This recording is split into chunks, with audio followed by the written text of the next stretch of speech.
Denise resta seule, assise près de la porte, en attendant que son oncle pût la conduire chez Vinçart. Pendant près d'une heure, elle s'intéressa aux choses qui se passaient autour d'elle. De loin en loin entraient des clientes.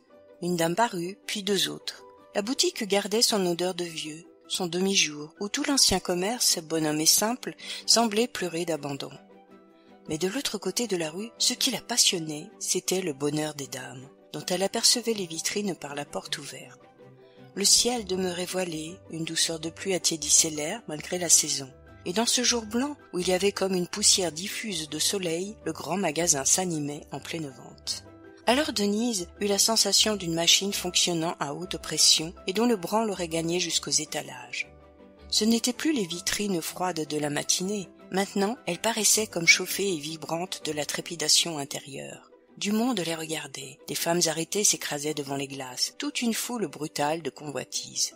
Et les étoffes vivaient dans cette passion du trottoir. Les dentelles avaient un frisson, retombaient et cachaient les profondeurs du magasin, d'un air troublant de mystère. Les pièces de drap elles-mêmes, épaisses et carrées, respiraient, soufflaient une haleine tentatrice. Tandis que les paletots se cambraient davantage sur les mannequins qui prenaient une âme, et que le grand manteau de velours se gonflait, souple et tiède, comme sur des épaules de chair, avec les battements de la gorge et le frémissement des reins. Mais la chaleur d'usine dont la maison flambait venait surtout de la vente, de la bousculade des comptoirs qu'on sentait derrière les murs.